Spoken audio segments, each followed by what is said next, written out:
we as the country. Yesterday, after listening to Prime Minister May's assessment of the state of the negotiation,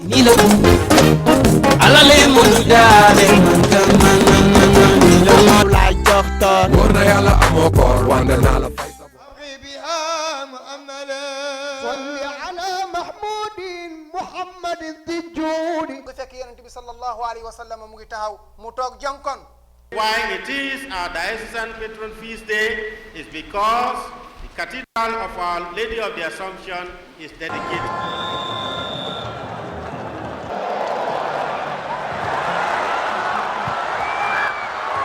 Do not have it in their mindset or in their psyche that we are playing against Algeria.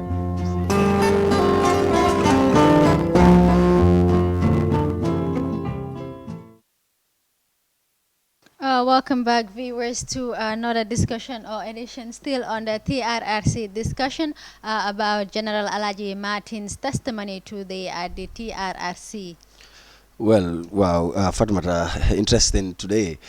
We've just seen how Mr. Alaji Martin just ended his testimony with statements that that was the status quo. Wow, mu nekk loo xam ne nag am na solo ndax Alaji Martin moom nekk na koo xam ne yaaga nañ ko tey nag bañ na am na yu bañ yu bëri waaye nag nangu na lu bëri tam mu nekk loo xam ne nag am na solo trop ndax suñ nee Gambia rek. Gambia nekk na loo xam ne fu mu ne nii it's like ku nekk mu ngi ne nu ñoo ceeñee dëkk bi comme war naa ñor ku nekk waaye ñu xool si wax yu mu jotoon a wax rek gis nañ ne kii di capitaine Bunja Dabo mi nga xam ne démba nu ngoon si TRRC bi moom waxoon na ne bi ñu leen arrêté moom lañ waxoon moo amee statement boo xam ne boobu lañ war a read si media bi pour wax askan bi comme nam demee si seen coup plot boobu noonu in 2006 waaye lim jot a wax mooy ñoom Alaji Martin ñoo demoon dem search office am bi waaye bu ñu searchee ba sona ne gis ne comme actually there is nothing like a statement that was meant for that ñu jéem a jël lii di kayit Alaji Martin si boppam la wax ne moo jëloon kayit jox ko pour mu binda comme que liñ soxloon mënuñ koo jot léegi ñu jéem a fabriquer li nga xam ne mooy statement la rek pour won ko askan bi ne ñoom loolu bokkoon na si évidence yoo xam ne jot nañ ko si gars yi pour gën a dëgëral ne rek ñoom ay coup plotters lañ mu nekk loo xam ne nag moom Alaji Martin nag bañ na loolu noonu waaye nag interesting li mooy daf li mu bañ mooy moom joxewut kayit bi waaye kii di moom ku mu suggest mooy Haidara mu nekk a guy from NIA moo jot a jox kii di Bunja Dabo kayit bi pour mu bind statement boobu noonu pour ñu mën a ko présenter lii di askan bi. Wow, Alhassan, comme ni nga ko waxee bañ na deny na ne he did not give the paper to Bunja but then admit na ne tamit he was present so mu ngi fa woon waaye defut si dara so loolu yëpp beneen affaire la daal dem na ñëw na daal foofu noonu portion boobu noonu mu ngi laa woon how in the former regime nit ñi naka lañ sofee woo woon due to the fact ne in many cases da ngaa gis evidence yi were fabricated fabrication of evidence nag moom gom naa ne almost everybody knows ne is a crime ba pare loi bi daal maanaam si gàttal nangu ko Fatis te li gën a interesting foofu mooy the implications ak the consequences yum cause lii di I mean the other people mooy ñu mel ni ñoom Aliou Diop ak ñu mel noonu li xew mooy ñeneen ñi dem nañ ay live imprisonment ñeneen ñi 25 years in jail te mu nekk loo xam ne nag Fatis gis nañ ne lii di lead council bi bu mu ko joxee question bi di ko wax ne ndax gis nga wala yëg nga ne jël nga lii di ndaw yaa ay doomi aadama yoo xam ne comme dem nañ prison at yoo xam ne comme seen ndawaay bi yëpp dem na fa te warutoon a demee noonu.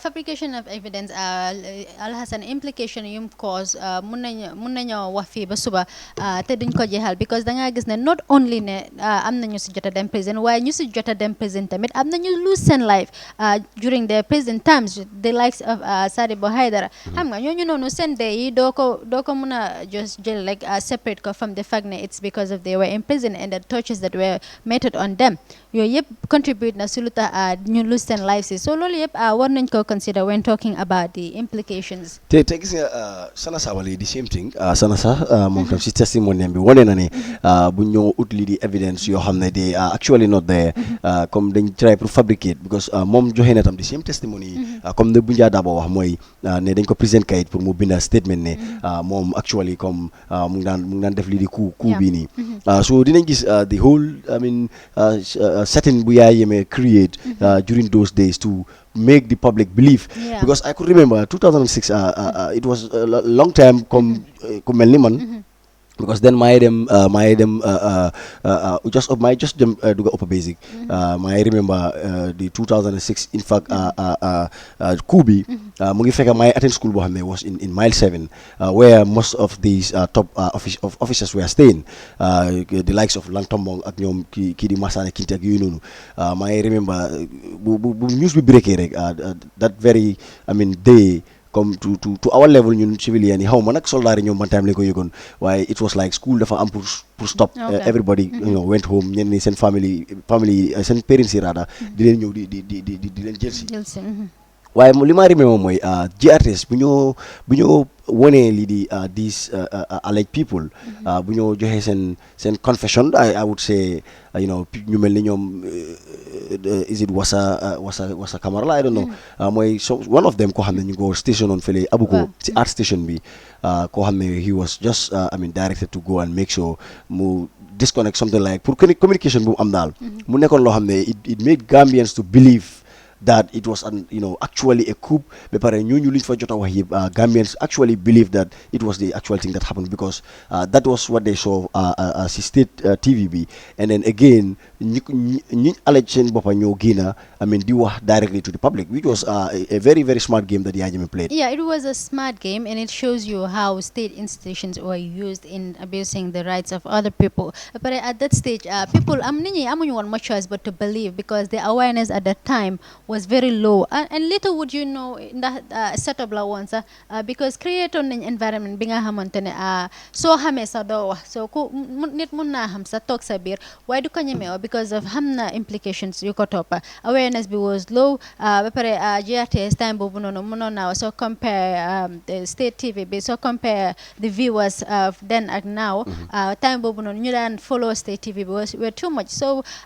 foofu rek nga yaakaaree accurate information so gisee lu am ni ay confession di jógee si state TV honestly amuloo much choice but to believe ne well that was very very pathetic on the side of the the victims ndax gis nañ ne am na ñoo xam ne daal comme ni nga waxee rek jot nañoo ñàkk seen bakkan ak ci yu mel noonu waaye ba léegi si biiri testimony saay bi gis nañ ne Alhaji Martin gis nañ ne joxe na a good amount of lii di apologies di jéem a wone ne pour wax dëgga moom on his side ne situation bi lim laajte woon mooy comme du daal mën a def leneen li nga xam ne du lu mel noonu na gis nañ ne si last point bi sax mu ngi jéem a wax ne su dutoon ñoom sax keneen su fa nekkoon daf daan jéem a def li nga xam ne mooy moom ak keneen koo xam ne mu ngi daan jàppale Yaya Jammeh si def atrocité si nii di def yu mel noonu. Wow, dafa mel ni am nañ somebody on the line who wants to contribute. Assalamu alaikum. Waalaikum assalam. Na ngeen def. Jaama rek noo tudda ak fooy koole. maa ngi koole Germany. yaa ngi koole Germany. waaw ñu laa dégg bismillah lan nga am pour contribute. gis nga façon nit yi man suma own idea dañ leen war a génne si suñu am force bi because of gars yi disaafun ko su nekkul loolu noonu moo problème la ñoo ici rek yeah as time goes on because of façon nit yi gars yi disaafun pour war a nekk foofu noonu gars yi fa bari nag te suñu am force bi foofu noonu waaye dañ leen war a génne su nekkul loolu noonu luy ñëw si sax xamuñ ko man loolu laa amoon pour wax jërëjëf. jërëjëf ñu ngi rafetlu sa comment bi si towards sun show bi Alhasan mu mel ni lii mën nañ koo méngale sax ak liñ doon wax earlier on ne about suspending these people that have been mentioned in the TRC process for a while until after we've had concrete evidence today.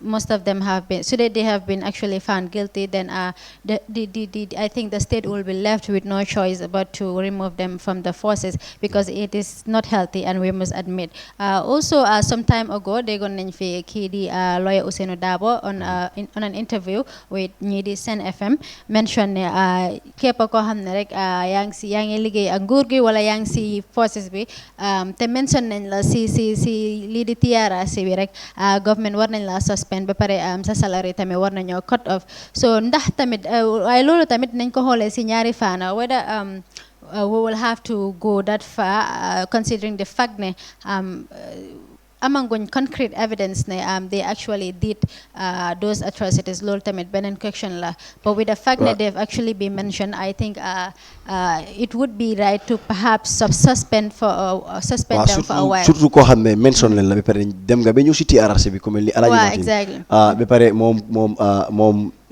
confess na comme good amount of confession su dul yëpp sax waaye nangu na yu bëri yi nga xam ne daanaka mun nañoo wane 90-something% because fu mu dem bay wax ne ñoom def nañ ay atrocities rey nañ ay Gambians def nañ toccos yoo xam ne waruñ ko na def ko exactly. So di nga gis ne wax boobu ne am na solo ndax gis nañ boobu tam will set the benchmark for the reformation because you cannot talk about reformation bi nga xam ne waaye dafa mel ni ñu am beneen caller. Assalamu alaikum. Caller, no to the Akfoy caller. Yeah, Mange caller from India. No to the place. Aglan Moisa contribution towards the show. Yeah, Mange to the Ablanjai. My call from India. Okay. So small contribution on the show is that these people in the system, they didn't want to move out because they already do the disaster. So guys should move it out, then it will bring more trouble in the system. Because of some young Gambian soldiers, they are coming up, so they need a good example to take from their leaders. So there's too much grudge in the system, whereby so hanga nit yi bari dañoo bëgg a fekk wante so hanga pour balal ku nga xam ne fa ray sa nit so dañu balal nga wàññi sa télé bi foofu noonu tuuti rek bañ a déglu sa bopp si TV bi.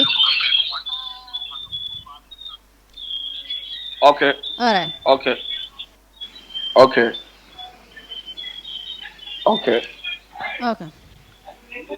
Wow, go on, so I think that we have young Gambians that are coming up in the army system, so they need a good leader, good training.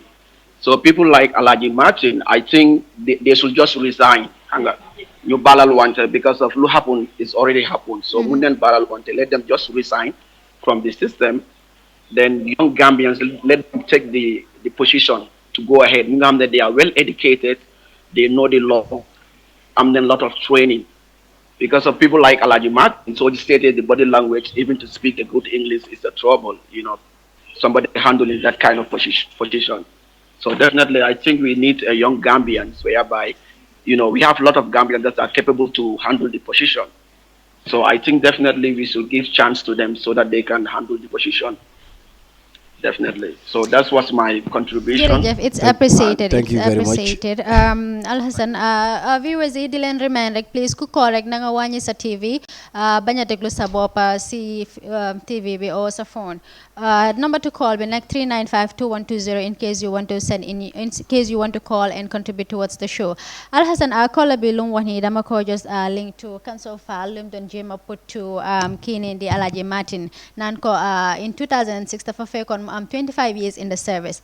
If that time wasn't enough for him to be an expert in some of these in how to carry out orders and all, exactly, then that time it so the public bi tamit lu ñoo ñaxtu mooy ndax tamit ku dem ba am 25 years si system bi su mënta understand some of these things ndax war nañoo am hope especially in some of the senior officers ñoo xam ne ñu ngi foofu noonu koola bi nag lu moo jéem a wax mooy I think this is the right time to nurture the young officers yoo xam ne already mun naa wane sax some of them have been taking part in trainings outside the country ak yooyu noonu perhaps this is the right time bi government bi war a may gay chance or the military force forever may gay chance pour ñoom tamit ñu show lan la gay amal askan bi tamit security reform bu nekk di go on gom nañ ne tamit suñ mayee ndaw ñi chance the future will be bright yeah ndax wax nañ ñu ne in the side of policing ñu ne to police in a democratic environment is one of the most difficult policing environments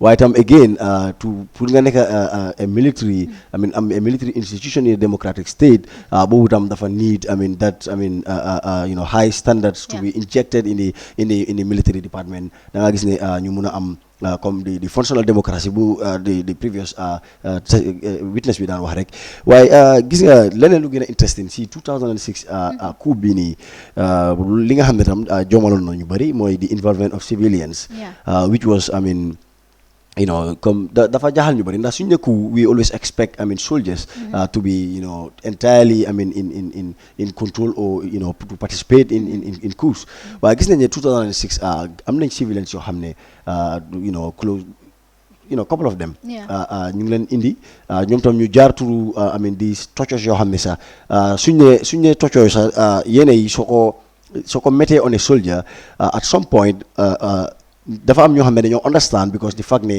the way they are trained because soldiers are comme dafa am yenn trainings yoo xam ne is to to be able to to take naka la ko ay torture because di nga gis ne at some point am nañ beneen koola ñu jël ko seet lim ñu amal asalaamaaleykum waaleykum salaam na ngeen def na fine sant yàlla noo tudda ak fooy koole ak lan mooy sa contribution si show bi waaw man Mohamed Jarala maa ngi nekk ak Germany ok li sa contribution man kay moom nga waaw lu ma nekk suma opinion kay moom xam nga government bi kay moom lu nekk problème bi rek ñu bay xam nga youth si nag xam nga waaye yaga ay lifi ni government bi nii boy loolu ay problème la maan well moom ne government bi ñu am naa dafa ne ñu empower youth si waaye gis nga point bu ma naa wax rek ne civilians are also being projected in the 2006 coup ndax gis nañ ku mel ni Aliou Diop koo xam ne he was a accountant general am lii di Demba Dem koo xam ne he was a National Assembly member koo xam ne moom ñu ngi naa wax ne moom lañ daan use pour mu dem facilitate seen voodoo issue bi spiritual issue bi rek mooy si sëriñ ak yu mel noonu gis nañ tam Mariama Dentin tam di current speaker ak lii di naka la waat sa Ramsia Diab mu nekk loo xam ne it was a surprise to many people ne ñii lan la ñu ut foofu noonu surtout ñoom Aliou Diop bu ñu leen a wone ba ñu war a wax ñoom fuñ jaar ak yu mel noonu ñu bëri nag gis mooy di syndrome bu Gambie bu yaay jëmee def fii rek di situation maanaam mu créer situation boo xam ne Gambien si lépp lu mu projet dañu ko di accept and the fact that moom dafa am some spiritual influence ndax gis nañ Gambia fii gis nañ fi ay imam yoo xam ne sax ay jamono yoo xam ne su yaay jëmee ibeen butéelam rek di suy safara ak yu mel noonu ay imam sax dañoo daw di dugal seen loxo pour laal si ndox bi mun a xam nga mun a laal seen yaram bi as the custom mu nekk loo xam ne nag I believe léegi la affaire bi feeñ mu nekk loo xam ne Gambians si are now beginning to know actually what really transpired ndax the engagement of Alhaji Martin with regards to the panel of the NIA naka la ñoom Demba dem di explainer ne Alhaji Martin daf ko dóor waaye Alhaji Martin nag bañ na loolu noonu waaye with all that, ndax gis nañ ne between the lines is here, ndax we are all watching and we've seen different witnesses.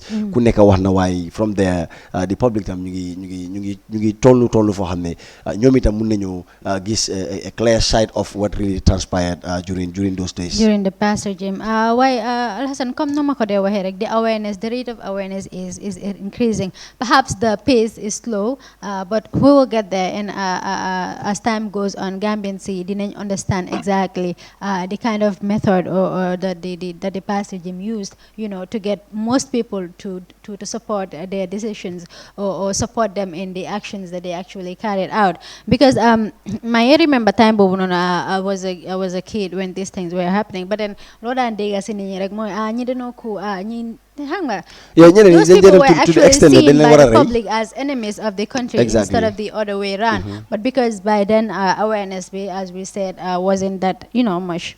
Yeah, send what she was like, they had to be killed and stuff like that. Why Alaji Martin moom bañ na ne bokk na si panel yoo xam ne ñoo daan engage lii di civilians yi. He's standing on the point that moom ak teamam bi they were strictly dealing with soldiers because that was their assignment. Waaye gis nañ some contradicting statements with regards to nu mu dee bëgg a connecté loolu noonu because da nga gis si biir testimony bi suñ demee fa da nga dee gis ne comme daf dee bëgg a contradict boppam, but sometimes da nga gis ne the lead counsel will be injecting him with certain questions daf dee bëgg a realign boppam ak yu mel noonu ndax loolu the evidence is ne bu ñoo def di video recording mu ngi present ba pare ñu ngi gis ay civilians. waaw nañ dema kola bi hello kola. waaw ma ne naka am na yéen a ngi cool. jaama rek noo tudd ak fooy koole. man maa ngi tudd Lamine Maron. fooy koole amee Gambian based in Germany waa Banjul Tobacco Road. ok luy sa contribution. waaw man suma contribution mooy lan TRC baax na trop. because man soo gisee man appuyé wu ma TRC because maa ngi Germany fii maa ngi si ay affaire man tamit am na sufferation yoo xam ne am naa ko during Yaya Jammeh régime. Because man bokkoon naa si moto bu Saaro 1996 ñu dem noonu on the 22nd September ñun teewoon noonu ba toocoling almost to death. I was there. Okay. ba pare bokk naa fii I was the longest time detainees in NIA tamit am naa fa 77 days. Oh, okay. So with regards to tey testimony bi ak hearing bi yow lu si sa gis-gis. waaye man suma gis-gis mooy naan Alhaji Martin lu mu den wax yëpp cook and bull story la lu mu den wax ni yëpp Amosida is not a patriotic citizen of this country. As a patriotic citizen of this country soo gisee government bi mu ngi laa force loo xam ne xamuloo ko loo xam ne torture to death or maltreat is better nga resign. waaye moom lu mu den wax lu ko gars yi den wax ni I was very angry about him definitely to be frank enough. ñu dem torture they are our fellow Gambians. waaw waaye hello waaw. wax nga fi ne yow tam bokk nga si ñoo xam ne jaar nañ si li nga xam ne loolu la Gambien yëpp nekk di ñaawlu mooy tortures yoo xam ne Jammeh ak nit ñi ñoo ko daan def si doomi Gambien yi. waaye gis nañ ne TRRC bi dañ dee mën a faciliter lu mel ni ay Skype witnesses comme ñoo xam ne nekku si dëkk bi ndax yu mel nii nekk na loo xam ne ñu bëri ñu ngi wax ne ku am case yu mel nii rek just to am nga pour mun a set di benchmark for the better Gambia and then di new Gambia bu ñoo wax noonu and the never again campaign bi suñu xamul li xewoon yëpp dafa hard pour ñu dem to that process fooguloo ne war ngaa consider di fact ne nga connect lii di TRRC bi den ñu mun a faciliter lu mel noonu at least yow tam nga mun a joxe sa audil pour Gambia tam ñu mun a gën a am di man they know me very well they know me very well especially Yaya Jammeh sax they know me mooy Yankuba Touré bi si suuf Yankuba Touré moom ñoo bokk Tobacco Road ñoo bokk Tobacco Road man suma arrest bi sax on the 28th of October 2008 he was contributed guy wuma NIB the following year 2009 man thank God Froya ñooma Halifa Sallah moom moo fi man I should be dead now at this moment sax di comme time bi man duma wax ak yéen léegi so ise ma am li sax Froya newspaper ñoo publish suma case bi man nga amee suma all case all evidence man I know everything about NIA I was there 77 days. And I know the tortures and everything we've been through, going through. Loolu da bu ma leen gisee online ma ne bàyyi ma dama call ma contribution programme bi amee Gambian. Du ma toogee noonu tamit maa ngi am evidence yoo xam ne mun na ko jox pour Gambian yi xam ko tam defuma ko tam. Why Marong tey jii su la TRRC bi approach on pour nga ñëw testify ndax you are willing to do so? No, at this moment, du ma mën a ñëw because maa ngi si suma papers work léegi laa see fii suma kayit yi maa ngi ko war a jot ne léegi. How about Skype? How about through Skype? No, man, I don't have Skype. Man, most of the time, man, lii laa di gën a WhatsApp laa di gën a use. I was using Skype Gambia waaye léegi bu ma tuggee ba dama ko stop na. Okay, waaye dina am solo trop pour nga connect gars yi den nga mun a testify ndax dina jàppale réew mi trop si reshaping the nation comme ni ma la ko waxee rek su amul Skype sax xëy na dina mun a waxtaan ak yow ba xool ni nga mun na testify waaye the only thing comme ni ma la ko explain jaamane fii soo see da ngaa téye sa kayit soo téye sa kayit because dafa need traveling teguma suma traveling donc maa ngi dëkk tubaab sey ne fi waaye joxango ma suma permit pour ma mën a génn dëkk bi waaw very soon ñu ngi si process pour ma suma permit sey na fi already. All right. maa ngi dëkk tubaab. Jërëjëf Marong, thank you very much. Appreciate nañ sa contribution bi towards the show. Yéen laa war a wax thank you because soo gisee ngeen def ni you are patriotic citizen of this nation mun ngeen a toog defu leen lii kenn du xam waaye soo leen gisee ngeen def ni maa ngi leen a ñaanal jaama ñaanal leen fan ñaanal leen wér moom yombul moom. Thank you very much as a Gambian moom. man am na leen ay suffer a lot they know it. jërëjëf appreciate nañ ko trop li nga wax yëpp am na solo moom itam mu nekk ko xam ne moom tam jaar na turu lii di atrocities yu former régime bi daan def waaye su xoolee tam su traité tam mu connect ak TRRC bi boobu tam dina gën a jàppale lii di nation building bi. di use opportunity bi rek comme que laal na si fànn boobu noonu di ñaaxtu ñëpp ñoo xam ne xëy na TRRC bi contact nañ leen pour ñu ñëw testify but because of certain reasons they are not willing to do so di leen ñaaxtu rek di leen wax ne lii nii TRRC bi is not a witch hunt is not a process boo xam ne pour xam tamit lu xew rek waaye is a learning process nit ñi mun nañ see jàngat lu bëri so di fekk ne yow ñoo nga testify ba nit ñi jàngat si lu bëri loolu dafa am solo so di ñaan nit ñi ñu consider that fact.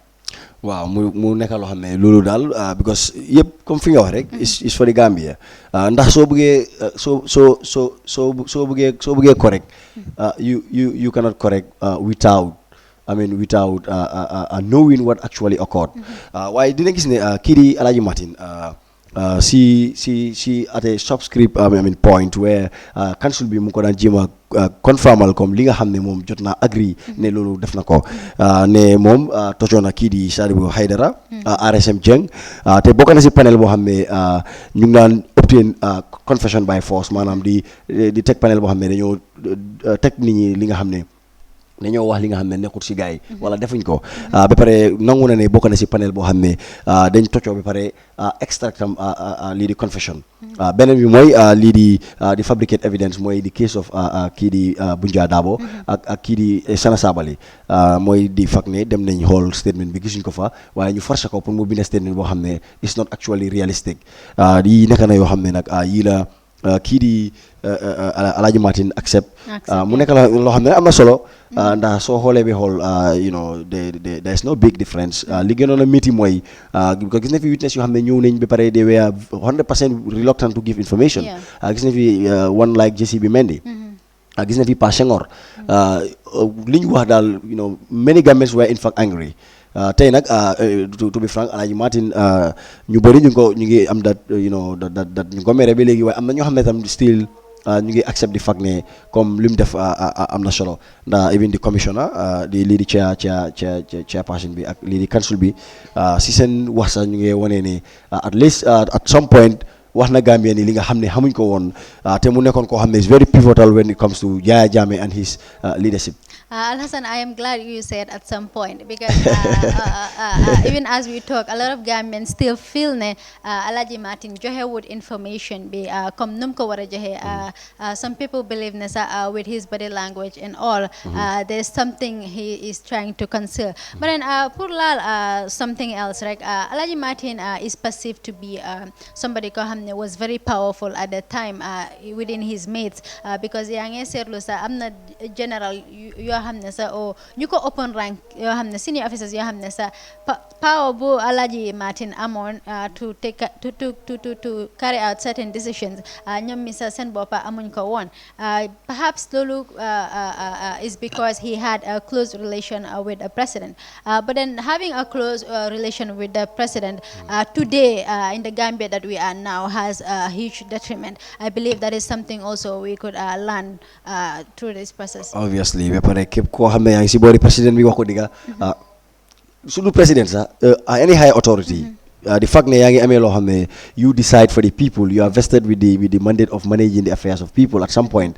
ak jurisdiction bi fum tollu rek yow da nga wara nek ko xamné you are very responsible ak ñu nek sa bor su gisé you are deviating from the main objectives and the national interest ñu waxa yow delo la ci ginaaw pour nga xamné rew mi mo gëna am solo way conclusion yi ki ni Alhaji Martin waxna wax yu am solo wax yu am solo way nak am na fo xamné bu gëna ñu wax fu tuuti rek mooy commissioner bi mu ko laajtee moom after lim def yëpp naka la feel di mu rise with all the ranks ba mu nekk brigadier general wax na nag Alhaji Martin wax na mu ne moom nag def na capacity building dem na am na ay xam-xam ñëw na ba pare right now refocus na change na lii di direction am we don't know how sure that is why that was his statement di ne ñoom right now as top brass in the army they also doing their best to make sure ñu reform di army bi.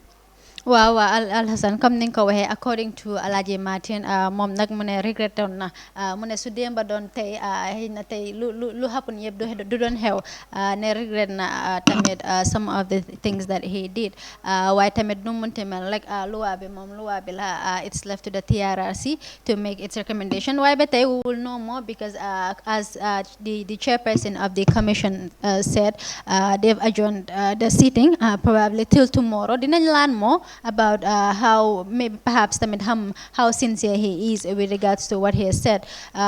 Perhaps we could get a more constructive closing from him. The focus is on the allegations yoo xam ne ñu ngi ko def mu ñu mel ni ñoom Sana Sabally ñoom Bunja yu ñu def yooyu noonu ak lii di coup 2006 bi basically around loolu lay revolve because council bi sax wax na ko si beginning bi ne am the other sections mooy defi 94 beeg yooyu noonu yooyu dañ ko tegagum aside dafa am special arrangements on that mu nekk loo xam ne nag dafa mel ne Alhaji Martin in fact is principal in most of these activities so he needs the time to xam nga mu mun a ñëw wax askan bi actually waaye ñu ngi hope ne tam su mu ñëw next time mu gën a cooperative ndax gis nañ he is more defensive because Gambians with testimony bu ñu gën a rate as the best most of the Gambians dañ la ne Sana Sabally because he is in fact one of the nañ ne second to Jammeh because November 11 bi Jammeh was behind the scene Sana Sabally was the one visible he was giving the orders and everything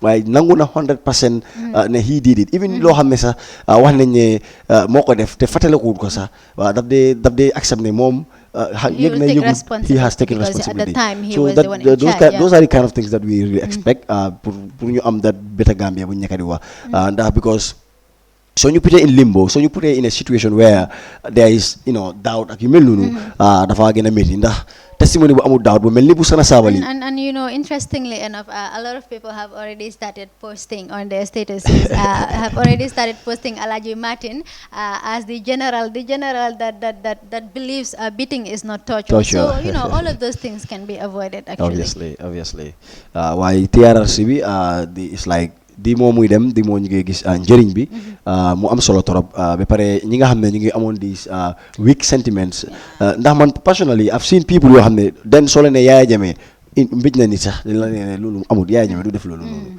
waaye gis nañ ne léegi not Yaya Jammeh but the people that really complimented those things that really did those things have faced the Gambians and you know wax ñu ne man maa def lii mu nekk loo xam ne uti nag the situation where you know the panelists have to torture junglers you know ba pare ñu indi caméra teg leen ñu wax loolu loo xam ne waruñu ko wax waaye in this case gis nañ ne it is very very open very very fair you know da ngaa toog mu nekk a live thing everybody watch as it is happening so mu nekk loo xam ne nag because at some point you also have to bear in mind ne expect lo nga ñoo talk sa hearing bi rek was something then commission be accept lo rek obviously you should know the commission will engage in a series of investigations and they'll work hard to get concrete evidence. So whatever a person is supposed to say, I think the most rational thing to do is to accept what you have done, not to accept what you have not done. Decline what you don't have knowledge of, but then just make sure you go in line with the rules and regulations of the TRC.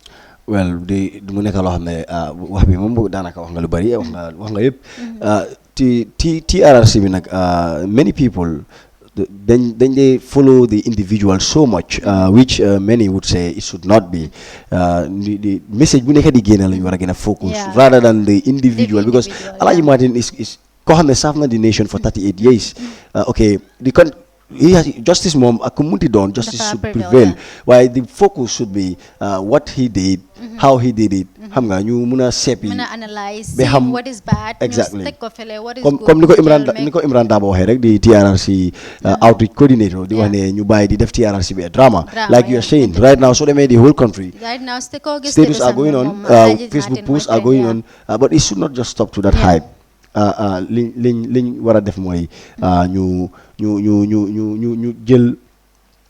jël lii di the actual information boo xam ne dinañu ñor waaw Alhassan dinañ go on with this inside of Alhaji Martin let's take a look.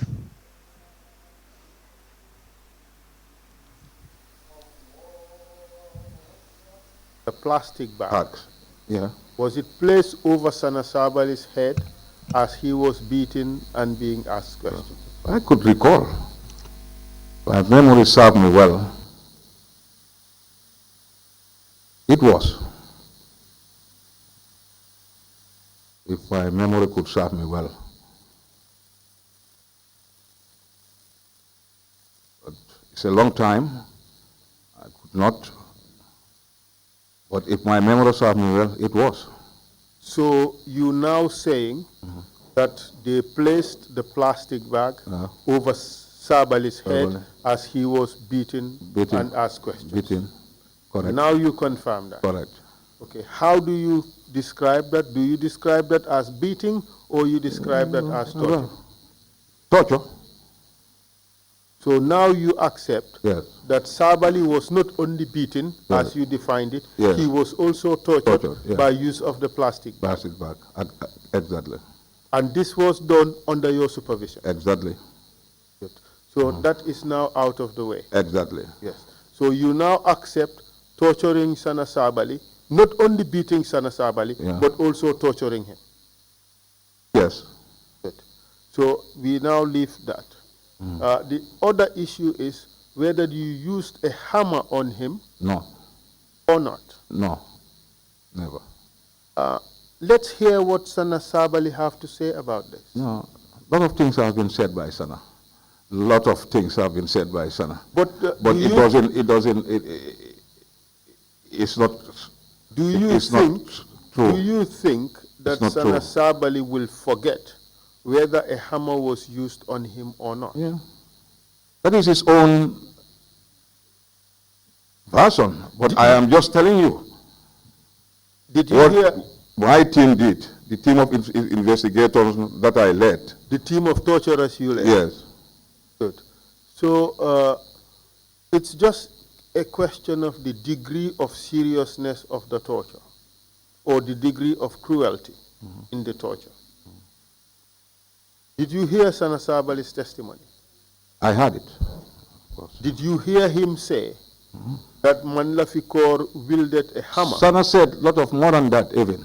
Yes. More than that. But just listen and you answer the question. Yes. I'm not asking you about everything he said. Yes. I'm asking you about a discrete... Yes, he said that. He said Manlafikor wielded a hammer and that hammer was being used to hit him all over his body. No. Do you deny that? No, I didn't. I didn't. It's not true. It is not It's true. not true. Okay, may I ask that we play the video of Sana Sabali, please? And take it to timestamp. The video is not ready yet. We need 2 minutes. Okay, indicate to me when the video is ready. And it's ready now. Could you play the video? That was an insert of Aladdin Martin from Don't Accept the part. That was an insert of Alaji Martin from Don't Accept a part of Lum believe na more tortures you carry out against Sana Sabali, although I'm not you Sana Sabali and other people mention but then he doesn't agree. Mumel niki the hammer, the use of hammer on Sana Sabali or Well, I think this point, they've got deny on at the first part, but I need first break. Yes. Mom limu wahon moy kidi sanyang rek lañ ko use te lolu nonu kidi Pamoudou Sarr mo def lolu nonu. Waye bu ñëwé ci second part bi then ci lañ waxone mu ngi hala corporate ci la accept ne actually use nañ plastic wa nylon bag bi on Sana Sabally te di nga gis ne xama bu ñoo wax nonu boobu daf ko bañ waaye gis nañ ne many with about 5 witnesses or so exactly ñoom Congaan ñoom Sheriff Gomez ñoom RSM Jeng Abdoulaye Dabo ak Sana Sabally si boppam ñëpp wax nañ ne dañ gisoon xama bi ak yooyu noonu bu luy nag ba léegi mu ngi téye ne loolu noonu nag actually deful loolu noonu but the fact ne nylon bag bi use nañ ko subsequently dafa jot a nangu loolu noonu waaw boobu nangu na ko so di nga gis ne points yooyu noonu dina nekk action points for the TRRC pour ñoom tamit ñu def si seen wàlla gesto ba xam am si concrete evidence ba xam ndax lu although majority wax nañ ko that doesn't make it why for 5 people or 6 people wax moom there is more chance ne loolu mooy dégg bi dan lii di Alhaji Martin because Alhaji Martin gis nañ ne most of the areas yoo xam ne dañ ko fa mention dina mun naa nangu ñeneen ñi seen def waaye moom defam always du ko dee nangu ndax gis nañ lii di lead counsel daf ko dee wax ne yow always you tend not to see yow sa boppam but always bu keneen ak keneen nga dee mën a gis waaw mu nekk loo xam ne sax du Alhaji Martin rek waaye gis nañ ko si ay couple of witness yoo xam ne whenever their names are mentioned they tend to shy away from the responsibility but however Alhaji Martin has admitted torturing Sana Sabally on 2 occasions also admitted using nylon bags on Sana Sabally but denied using a hammer to hit Sana, also denied electrocution of Sana and some other victims. Wow, mo am solo torop waaye dafa mel ni time is going from Nani Al Hassan I think fii la ñoo close then I will proceed with the news brief as usual case lifin bi nag sitting bi nag ajoon nañ ko ba suba perhaps tomorrow we'll be bringing you more please stay tuned to Africa pour TRC bi follow us tomorrow for more on Alhaji Martin's case.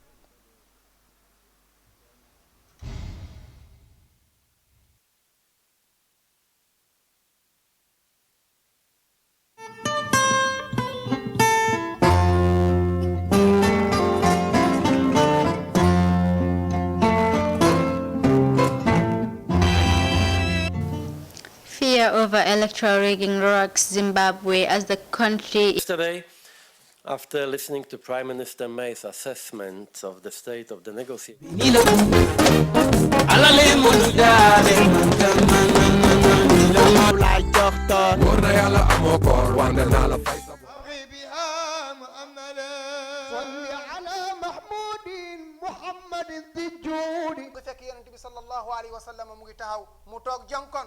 Why it is our diocesan patron feast day is because the Cathedral of Our Lady of the Assumption is dedicated.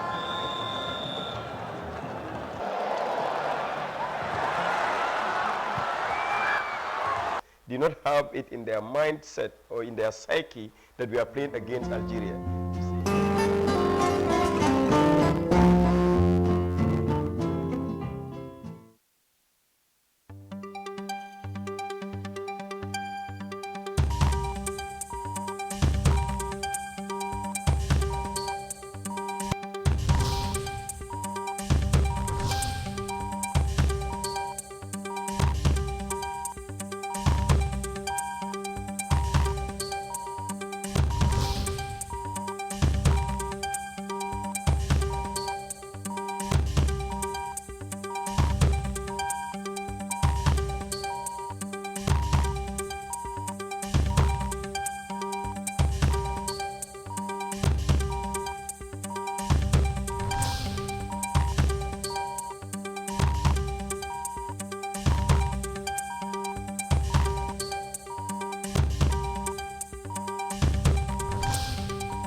afternoon, our viewers in the African continent and beyond. You're watching the headlines this hour on iAfrica TV, and I am Fatmata Jajo.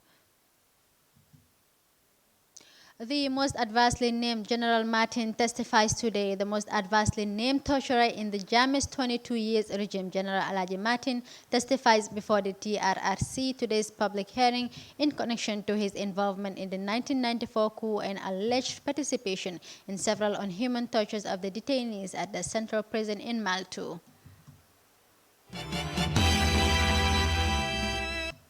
Evidence has suggested Saudi Arabia's Crown Prince Mohammed bin Salman, including some senior Saudi officials, are liable for the murder of journalist Jamal Khashoggi, according to the UN rights investigator Agnes Kalamar. The UN Special Rapporteur on extrajudicial executions called for countries to widen sanctions to include the Crown Prince and his personal assets until and unless he can prove he has no responsibility. Khashoggi, a critic of the prince and a Washington Post columnist, was last seen at the Saudi consulate in Istanbul on October 2nd, where he was to receive papers ahead of his wedding. United Nations Secretary General Antonio Guterres also described the killing of Jamal Khashoggi as horrendous crime, according to a UN spokesperson. The Secretary General, as we've been saying, does not have the power or the authority to launch criminal investigations without a mandate from a competent intergovernmental body. Power and authority to do that lies with member states. If a full and effective criminal investigation is not conducted by member states, the only way to effectively pursue an investigation requiring the cooperation of relevant member states would be through a resolution of the Security Council under the appropriate charter provisions, and all member states should cooperate with those efforts. Carried out by the Kingdom of Saudi Arabia. The report was conducted by a special rapporteur who, as you know, and we've said often, are independent of the Secretary General. They are appointed by the Human Rights Council. It's not for the Secretary General to agree or not agree with what the special rapporteur reports.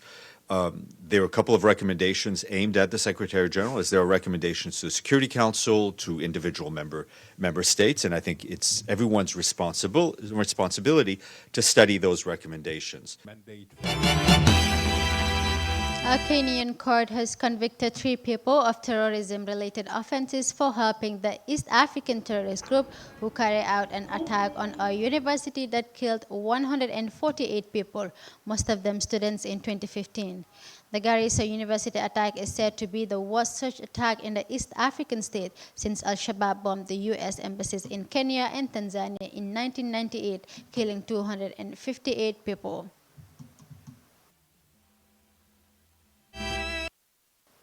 China's President Xi Jinping arrived in Pyongyang for a summit amid a holding out the prospect of fresh measures to support North Korea's floundering, sanctions-bound economy. The visit comes as tensions flare once again between the Washington and Pyongyang over Trump's efforts to get North Korea to ditch its nuclear weapons. The visit of the Chinese president is said to be the first trip in 14 years by a Chinese leader.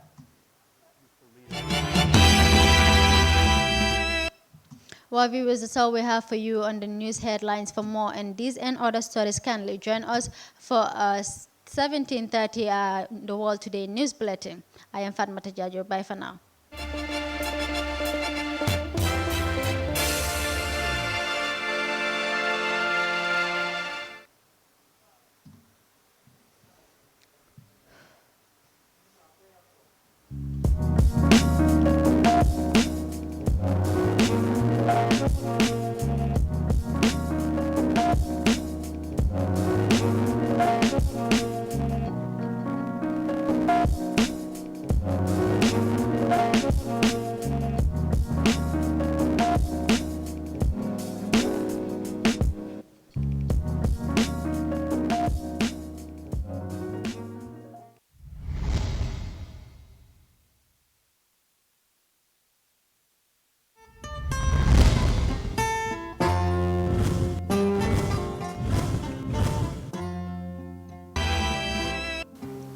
Fear over electoral rigging rocks Zimbabwe as the country. Yesterday, After listening to Prime Minister May's assessment of the state of the negotiations,